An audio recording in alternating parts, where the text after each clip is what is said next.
শর্মিষ্ঠা, আমি তোকে স্পেশালি জিজ্ঞেস করব যে নর্থ বেঙ্গল থেকে আমাকে ট্রাস্ট করে এসেছিলি, একদিন পুরো সাত সকালে হন্তদন্ত হয়ে লাগেজ ফাগেজ নিয়ে একদম ডিরেক্ট আমার বাড়িতে ঢুকেছিলি সকালবেলা, ঢুকে আমার সাথে কথা বলছিলি যে ম্যাম আমি ভর্তি হব, মানে সেদিনই মনে হয় পেমেন্ট করেছিলি নাকি বলতো, সেদিন একদম ডিরেক্ট।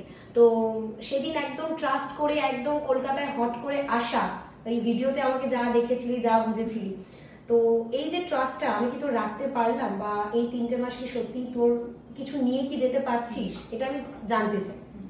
তো তুমি যেটা বললে যে এই যে ট্রাস্টের কথা বললে, তো আমি বলবো সেই ম্যাম এই ট্রাস্টটা আমি মানে সোশ্যাল মিডিয়াতে যা দেখেছি ক্যামেরার ওপারে, সামনে এসেও ঠিক ম্যাম তুমি একই, মানে তার থেকেও বেশি ট্রাস্ট বেড়ে গেছে যে তুমি যেভাবে আমরা নাকি দেখে এসেছিলাম যে এটা হবে কি হবে না, কিন্তু সামনে এসে দেখলাম ম্যাম হাতে ধরে সুন্দর করে সবাইকে, যতক্ষণ ইভেন আমরা প্রত্যেকটা স্টুডেন্ট না পারছি ম্যাম আপ্রাণ দিয়ে চেষ্টা করে শিখিয়ে তারপরে ছেড়েছে, এমন না যে মাঝ রাস্তায় আমরা ছেড়ে দিয়েছি। আর সেই মানে তার রেজাল্ট ম্যামের এক্সামের স্টুডেন্ট এক্সামে সবার কাজ দেখলেই তোমরা বুঝতে পারবে। আর আমি ম্যামের ক্লাস করে হ্যাপি, প্লাস মানে ভীষণই এখন আমি মানে কনফিডেন্স যে আমি কাজ করতে পারবো।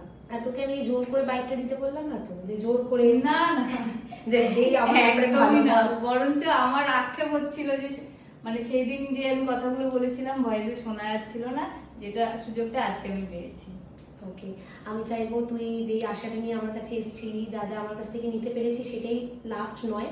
দেখ আমাদের তো শেখার কোনো শেষ নেই, আমিও আপডেট হই সমানে, আমিও মনে হয় যে এই জিনিসটা আমার জানার দরকার আছে, আমি আবার কোথাও গিয়ে শিখবো।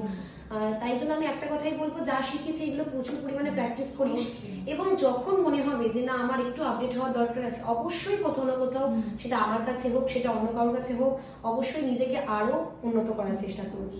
ব্যাস, আর আমি তো যেন দেখতে পাই যে শিলিগুড়ি কাঁপাচ্ছিস, ঠিক আছে, আমি যেন এটাই দেখতে পাই, আমার স্টুডেন্ট যেন ওখানে নাম করছে। হ্যাঁ চল।